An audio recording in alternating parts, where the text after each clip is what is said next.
Chapter 15. Maxim rang up the next morning to say he would be back about 7. Frith took the message. Maxim did not ask to speak with me himself. I heard the telephone ring while I was at breakfast, and I thought perhaps Frith would come into the dining room and say, "Mr. De Winter on the phone, madam." I had put down my napkin and had risen to my feet, and then Frith came back into the dining room and gave me the message. He saw me push back my chair and go to the door. "Mr. De Winter has rung off, madam," he said. "There was no message, just that he would be back about 7. I sat down in my chair again and picked up my napkin. Frith must have thought me eager and stupid, rushing across the dining room. "All right, Frith, thank you," I said. I went on eating my eggs and bacon, Jasper at my feet, the old dog in her basket in the corner. I wondered what I should do with my day. I had slept badly, perhaps because I was alone in the room. I had been restless, waking up often, and when I glanced at my clock, I saw the hands had scarcely moved. When I did fall asleep, I had varied, wandering dreams. We were walking through woods, Maxim and I, and he was always just a little ahead of me. I could not keep up with him, nor could I see his face, just his figure striding away in front of me all the time. I must have cried while I was slept, for when I woke in the morning the pillow was damp. My eyes were heavy too when I looked in the glass. I looked plain, unattractive. I rubbed a little rouge on my cheeks in a wretched attempt to give myself color. But it made me worse. It gave me a false clown look. Perhaps I did not know the best way to put it on. I noticed Robert staring at me as I crossed the hall and went into breakfast. About 10 o'clock, as I was crumbling some pieces for the birds on the terrace, the telephone rang again. This time it was for me. Frith came and said Mrs. Lacey wants to speak to me. "Good morning, Beatrice," I said. "Well, my dear, how are you?" she said, her telephone voice typical of herself, brisk, rather masculine, standing no nonsense, and then not waiting for my answer. "I thought of motoring over this morning and looking up Gran. I'm lunching with people about 20 miles from you. Shall I come and pick you up and we'll go together? It's time you met the old lady, you know." "I'd like to very much, Beatrice," I said. "Splendid. Very well, then. I'll come along for you about 3:30. Giles saw Maxim at dinner. Poor food, he said, but excellent wine. All right, my dear, see you later." The click of the receiver, and she was gone. I wandered back into the garden. I was glad she had rung up and suggested the plan of going over to see the grandmother. It made something to look forward to, and broke the monotony of the day. The hours had seemed so long until 7 o'clock. I did not feel in my holiday mood today, and I had no wish to go off with Jasper to the Happy Valley and come to the cove and throw stones in the water. The sense of freedom had departed, and the childish desire to run across the lawns in sand shoes. I went and sat down with a book and the Times and my knitting in the rose garden, domestic as a matron, yawning in the warm sun while the bees hummed among the flowers. I tried to concentrate on the bald newspaper columns and later to lose myself in the racy plot of the novel in my hands. I did not want to think of yesterday afternoon and Mrs. Danvers. I tried to forget that she was in the house at this moment, perhaps looking down on me from one of the windows. And now and again, when I looked up from my book or glanced across the garden, I had the feeling I was not alone. There were so many windows in Manderley, so many rooms that were never used by Maxim and myself, that were empty now, dust-sheeted, silent rooms that had been occupied in the old days when his father and his grandfather had been alive, when there had been much entertaining, many servants. It would be easy for Mrs. Danvers to open those doors softly and close them again, and then steal quietly across the shrouded room and look down upon me from behind the drawn curtains. I should not know. Even if I turned in my chair and looked up at the windows, I would not see her. I remembered a game I had played as a child that my friends next door had called Grandmother's Steps, and myself Old Witch. You had to stand at the end of the garden with your back turned to the rest, and one by one they crept nearer to you, advancing in short, furtive fashion. Every few minutes you turned to look at them, and if you saw one of them moving, the offender had to retire to the back line and begin again.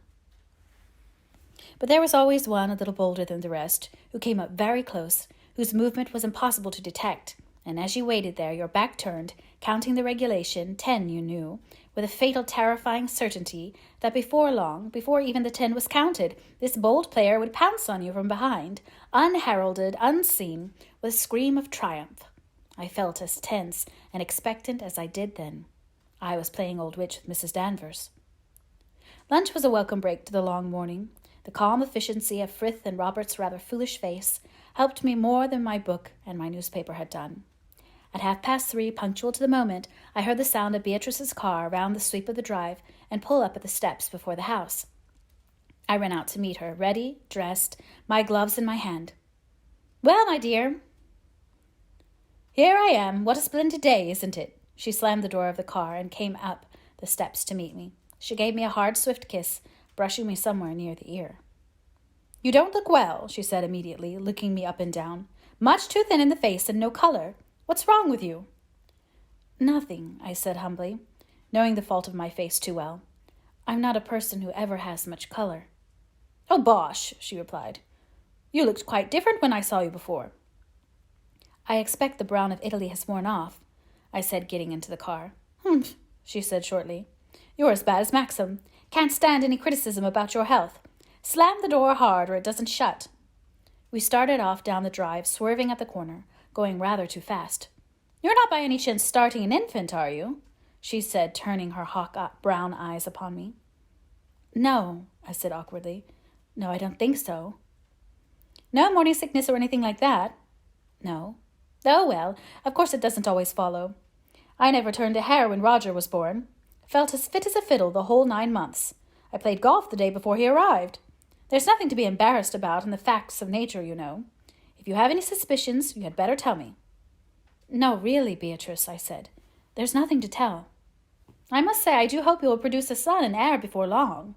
It would be so terribly good for Maxim. I hope you are doing nothing to prevent it." "Of course not," I said. "What an extraordinary conversation." "Oh, don't be shocked," she said. "You must never mind what I say. After all, brides of today are up to everything. It's a damn nuisance if you want to hunt and you land yourself with an infant your first season. Quite enough to break a marriage up if you are both keen. Wouldn't matter in your case. Babies needn't interfere with sketching. How is the sketching, by the way?" "I'm afraid I don't seem to do much," I said. "Oh, really? Nice weather, too, for sitting out of doors. You only need a camp stool and a box of pencils, don't you? Tell me, were you interested in those books I sent you?" "Yes, of course," I said. "It was a lovely present, Beatrice." She looked pleased. "Glad you liked them," she said. The car sped along. She kept her foot permanently on the accelerator and took every corner at an acute angle. 2 motorists we passed looked out their windows outraged as she swept by, and one pedestrian in a lane waved his stick at her. I felt rather hot for her. She did not seem to notice, though. I crouched lower in my seat. "Roger goes up to Oxford next term," she said. "Heaven knows what he'll do with himself. Awful waste of time, I think, and so does Giles. But we couldn't think what else to do with him. Of course, he's just like Giles and myself, thinks of nothing but horses. What on earth does this car in front think it's doing? Why don't you put out your hand, my good man? Really, some of these people on the road today ought to be shot." We swerved into a main road narrowly, avoiding the car ahead of us. "Had any people down to stay?" she asked. "No, we've been very quiet," I said. "Much better, too," she said. "Awful bore, I always think, those big parties. You won't find it alarming if you come to stay with us. Very nice lot of people all round, and we all know one another frightfully well. We dine in one another's houses, and have our bridge, and don't bother with outsiders. You do play bridge, don't you?" "I'm not very good, Beatrice." "Oh, we shan't mind that, as long as you can play. I've no patience with people who won't learn. What on earth can one do with them? Between tea and dinner in the winter, and after dinner, one can't just sit and talk." I wondered why. However, it was simpler not to say anything. "It's quite amusing now Roger is a reasonable age," she went on, "because he brings his friends to stay and we have really good fun. You ought to have been with us last Christmas. We had charades. My dear, it was the greatest fun.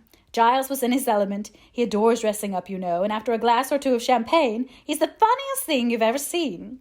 Yeah, we often say he's missed his vocation and not to have been on the stage."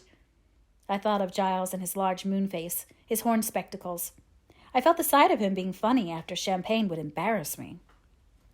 "He and another man, a great friend of ours, Dickie Marsh, dressed up as women and sang a duet." What exactly it had to do with the word in the charade, nobody knew, but it did not matter. We all roared. I smiled politely. "Fancy, how funny," I said. I saw them all rocking from side to side in Beatrice's drawing room. All these friends who knew one another so well. Roger would look like Giles. Beatrice was laughing again at the memory. Poor Giles, she said.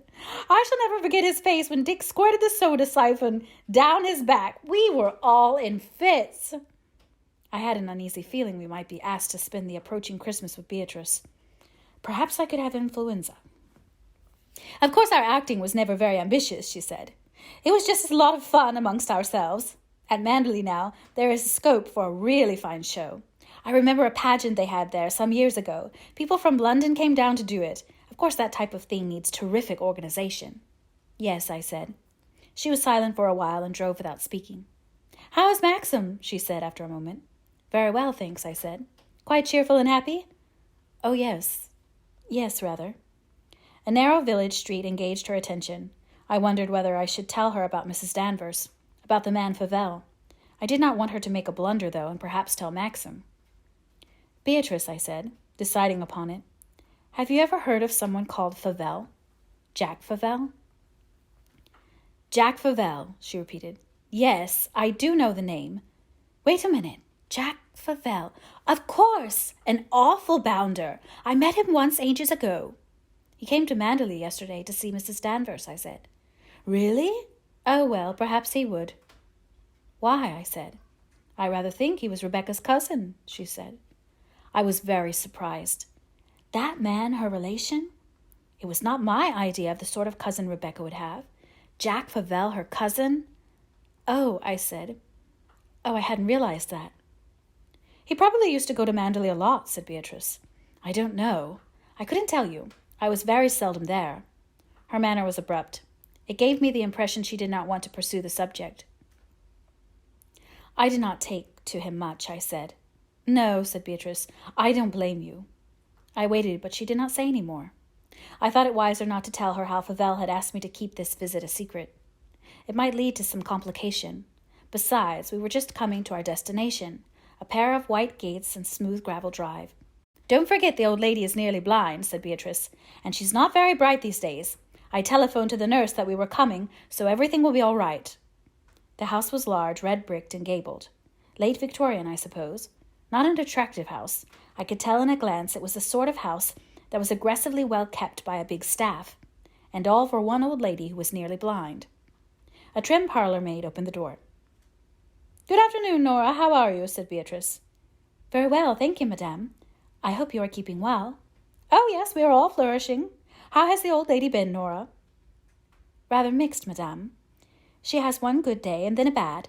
She's not too bad in herself, you know. She will be pleased to see you, I'm sure. She glanced curiously at me. This is Mrs. Maxim, said Beatrice.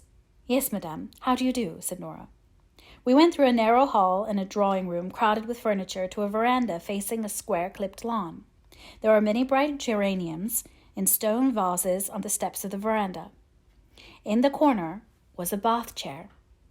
Beatrice's grandmother was sitting there, propped up with pillows and surrounded by shawls. When we came close to her, I saw that she had a strong, rather uncanny resemblance to Maxim. That was what Maxim would look like if he was very old, if he was blind. The nurse by her side got up from her chair and put a mark in the book she was reading aloud. She smiled at Beatrice. How are you, Mrs. Lacey? She said. Beatrice shook hands with her and introduced me. The old lady looks all right, she said. I don't know how she does it at 86. Here we are, Gran, she said, raising her voice. Arrived safe and sound. The grandmother looked in our direction. Dear Bee, she said, how sweet of you to come and visit me. We're so dull here. Nothing for you to do. Beatrice leant over her and kissed her. I brought Maxim's wife over to see you, she said. She wanted to come and see you before, but she and Maxim have been so busy. Beatrice prodded me in the back. Kiss her, she murmured. I too bent down and kissed her on the cheek. The grandmother touched my face with her fingers. You nice thing, she said. So good of you to come. I am very pleased to see you, dear. You ought to have brought Maxim with you. Maxim is in London, I said. He's coming back tonight. You might bring him next time, she said. Sit down, dear, in this chair, where I can see you. And Bee, come the other side. How is dear Roger? He's a naughty boy. He doesn't come and see me. He shall come during August, shouted Beatrice. He's leaving Eton, you know. He's going up to Oxford. "Oh, dear, he'll be quite a young man. I shan't know him." "He's taller than Giles now," said Beatrice. She went on telling her about Giles and Roger and the horses and the dogs. The nurse brought out some knitting and clicked her needles sharply. She turned to me very bright, very cheerful. "How are you liking Manderley, Mrs. De Winter?" "Very much, thank you," I said. "It's a beautiful spot, isn't it?" she said, the needles jabbing one another. "Of course we don't get over there now. She's not up to it. I am sorry. I used to love our days at Manderley." "You must come over yourself sometime," I said. "Thank you. I should love to. Mr. De Winter is well, I suppose?" "Yes, very well." "You spent your honeymoon in Italy, didn't you? We were so pleased with the picture postcard Mr. De Winter sent." I wondered whether she used "we" in the royal sense, or if she meant that Maxim's grandmother and herself were one. "Did he send one? I can't remember." "Oh, yes. It was quite an excitement. We love anything like that. We keep a scrapbook, you know, and paste anything to do with the family inside it. Anything pleasant, that is." "How nice," I said. I caught snatches of Beatrice's conversation on the other side. "We had to put old Marksman down," she was saying. "You remember old Marksman, the best hunter I ever had." "Oh, dear, not old Marksman," said her grandmother. "Yes, poor old man, got blind in both eyes, you know." "Poor Marksman," echoed the old lady. I thought perhaps it was not very tactful to talk about blindness, and I glanced at the nurse. She was still busy clicking her needles. "Do you hunt, Mrs. De Winter?" she said. "No, I'm afraid I don't," I said. "Perhaps you will come to it. We are all very fond of hunting in this part of the world." "Yes." "Mrs. De Winter is very keen on art," said Beatrice to the nurse. "I tell her there are heaps of spots in Manderley that would make very jolly pictures." "Oh, rather," agreed the nurse, pausing a moment from the fury of knitting. "What a nice hobby. I had a friend who was a wonder with her pencil. We went to Provence together one Easter, and she did such pretty sketches." "How nice," I said. "We're talking about sketching," shouted Beatrice to her grandmother. "You did not know we had an artist in the family, did you?" "Who's an artist?" said the old lady. "I don't know any." "Your new granddaughter," said Beatrice. "You ask her what I gave her for a wedding present." I smiled, waiting to be asked. The old lady turned her head in my direction. "What's Bee talking about?" she said. "I did not know you were an artist. We've never had any artists in the family." Beatrice was joking, I said. "Of course I'm not an artist, really. I like drawing as a hobby. I've never had any lessons.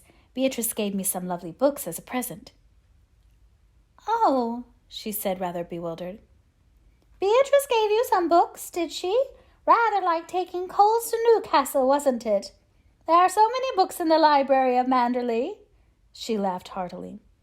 We all joined in her joke. I hoped the subject would be left at that, but Beatrice had to harp on it.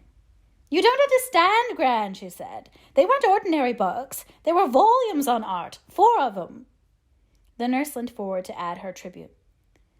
"Mrs. Lacey is trying to explain that Mrs. De Winter is very fond of sketching as a hobby, so she gave her 4 fine volumes all about painting as a wedding present." "What a funny thing to do," said the grandmother.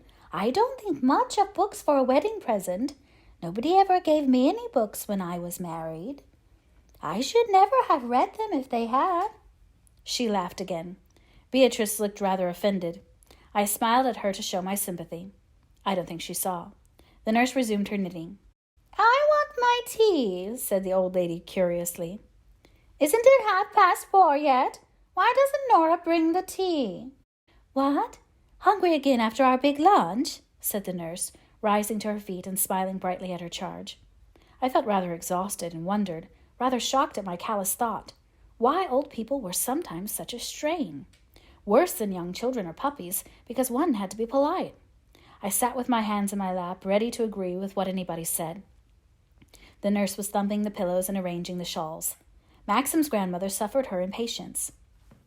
She closed her eyes as though she were too tired. She looked more like Maxim than ever.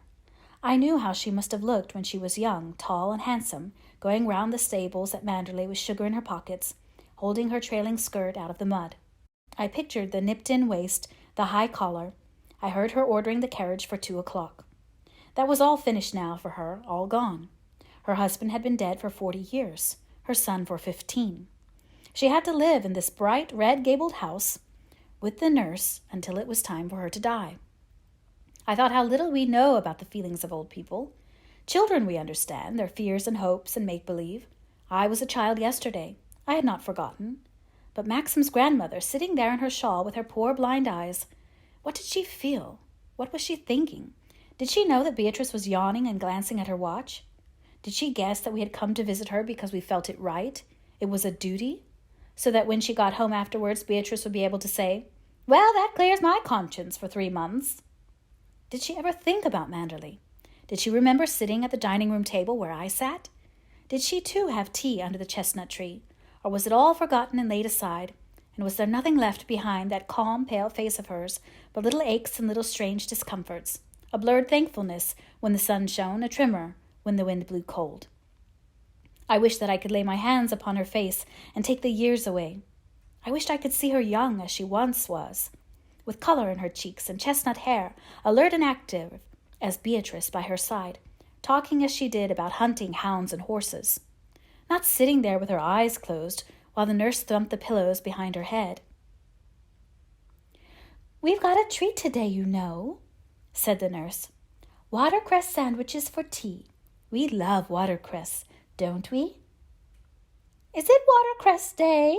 said Maxim's grandmother, raising her head from the pillows and looking towards the door. "You did not tell me that. Why does not Nora bring the tea?" "I wouldn't have your job, sister, for 1,000 a day," said Beatrice sotto voce to the nurse. "Oh, I'm used to it, Mrs. Lacey," smiled the nurse. "It's very comfortable here, you know. Of course we have our bad days, but they might be a great deal worse. She's very easy, not like some patients. The staff are obliging, too. That's really the main thing. Here comes Nora."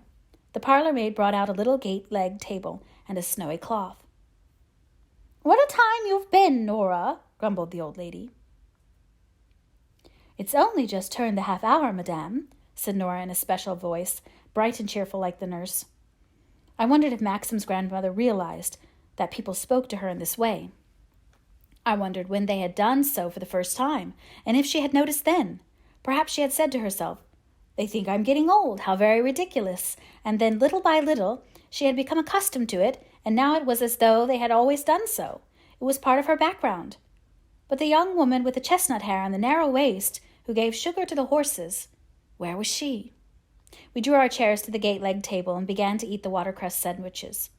The nurse prepared special ones for the old lady. "There now, isn't that a treat?" she said. I saw a slow smile pass over the calm, placid face. "I like watercress day," she said.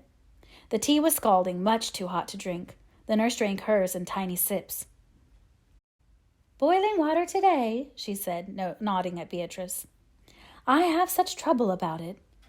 They will let the tea stew. I've told them time and time again about it. They will not listen." "Oh, they're all the same," said Beatrice. "I've given it up as a bad job." The old lady stirred hers with a spoon, her eyes very far and distant. I wished I knew what she was thinking about. "Did you have fine weather in Italy?" said the nurse. "Yes, it was very warm," I said. Beatrice turned to her grandmother. "They had lovely weather in Italy for their honeymoon," she says. "Maxim got quite sunburnt." "Why isn't Maxim here today?" said the old lady. "We told you, darling. Maxim had to go to London," said Beatrice impatiently. "Some dinner, you know. Giles went too." "Oh, I see. Why did you say Maxim was in Italy?" "He was in Italy, Gran, in April. They're back at Manderley now." She glanced at the nurse, shrugging her shoulders. "Mr. and Mrs. De Winter are in Manderley now," repeated the nurse. "It's been lovely there this month," I said, drawing nearer to Maxim's grandmother. "The roses are in bloom now. I wish I had brought you some." "Yes, I like roses," she said vaguely, and then peering closer at me with her dim blue eyes. "Are you staying at Manderley too?" I swallowed. There was a slight pause. Then Beatrice broke in with her loud, impatient voice. "Gran, darling, you know perfectly well she lives there now. She and Maxim are married." I noticed the nurse put down her cup of tea and glanced swiftly at the old lady. She had relaxed against the pillows, plucking at her shawl, and her mouth began to tremble.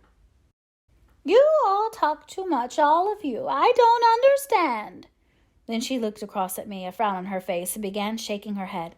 "Who are you, my dear? I haven't seen you before. I don't know your face. I don't remember you at Manderley. Bee, who is this child?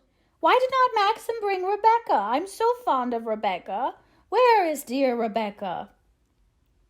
There was a long pause, a moment of agony. I felt my cheeks grow scarlet. The nurse got to her feet very quickly and went to the bath chair. "I want Rebecca," repeated the old lady. "What have you done with Rebecca?" Beatrice rose clumsily from the table, shaking the cups and saucers. She, too, had turned very red, and her mouth twitched. "I think you'd better go, Mrs. Lacey," said the nurse, rather pink and flustered. "She's looking a little tired, and when she wanders like this, it sometimes lasts a few hours. She does get excited like this from time to time. It's very unfortunate it should happen today.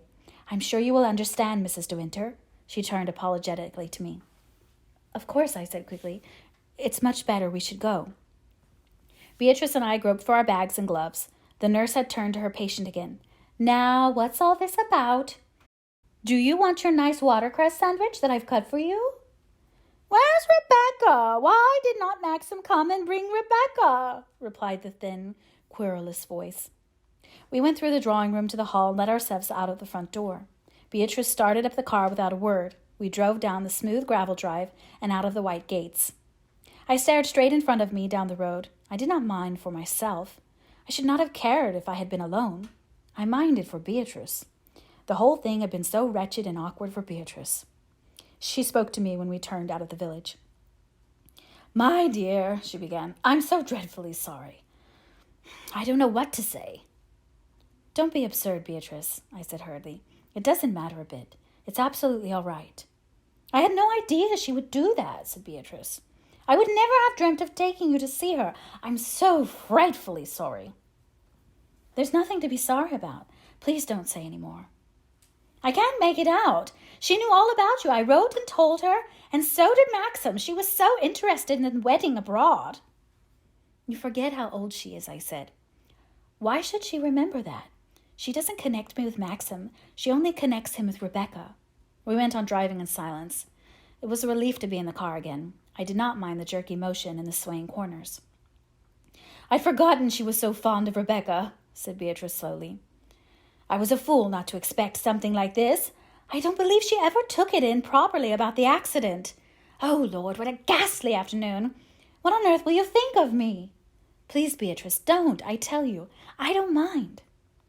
"Rebecca made a great fuss of her always, and she used to have the old lady over to Manderley. Poor darling Gran was much more alert then. She used to rock with laughter at whatever Rebecca said. Of course, she was always very amusing, and the old lady loved that. She had an amazing gift, Rebecca, I mean, of being attractive to people, men, women, children, dogs. I suppose the old lady had never forgotten her. My dear, you won't thank me for this afternoon." I don't mind, I repeated mechanically. If only Beatrice could leave the subject alone. It did not interest me. What did it matter after all? What did anything matter? "Giles will be very upset," said Beatrice. "He will blame me for taking you over. What an idiotic thing to do, Bee! Ah, I can hear him say it. I shall get into a fine row." "Don't say anything about it," I said. "I would much rather it was forgotten. The story will only get repeated and exaggerated. Giles will know something is wrong from my face. I never have been able to hide anything from him." I was silent. I knew how the story would be tossed about in their immediate circle of friends. I could imagine the little crowd at Sunday lunch, the round eyes, the eager ears, and the gasps and exclamations. "My Lord, how awful! What on earth did you do? And then how did she take it? How terribly embarrassing for everyone." The only thing that mattered to me was that Maxim should never come to hear of it. One day I might tell Frank Crawley, but not yet. Not for quite a while. It was not long before we came to the high road at the top of the hill.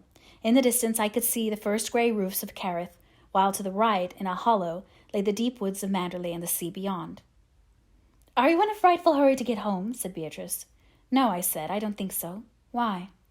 "Would you think me a perfect pig If I dropped you at the lodge gates?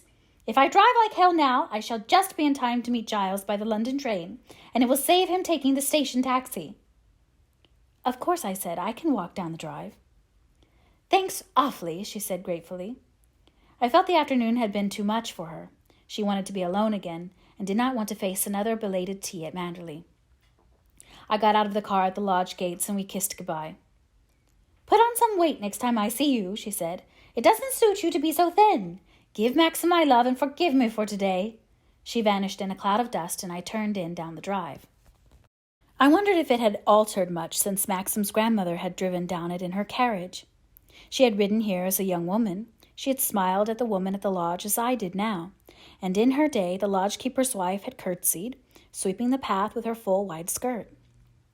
This woman nodded to me briefly and then called to her little boy, who was grubbing with some kittens at the back. Maxim's grandmother had bowed her head to avoid the sweeping branches of the trees, and the horse had trotted down the twisting drive where I now walked. The drive had been wider then, and smoother too, better kept. The woods did not encroach upon it. I did not think of her as she was now, lying against those pillows with that shawl around her. I saw her when she was young and when Manderley was her home. I saw her wandering in the gardens with a small boy, Maxim's father, clattering behind her on his hobby horse. He would wear a stiff Norfolk jacket and round white collar. Picnics to the cove would be an expedition, a treat that was not indulged in very often. There would be a photograph somewhere in an old album, all the family sitting very straight and rigid round a tablecloth set upon the beach, the servants in the background beside a huge lunch basket.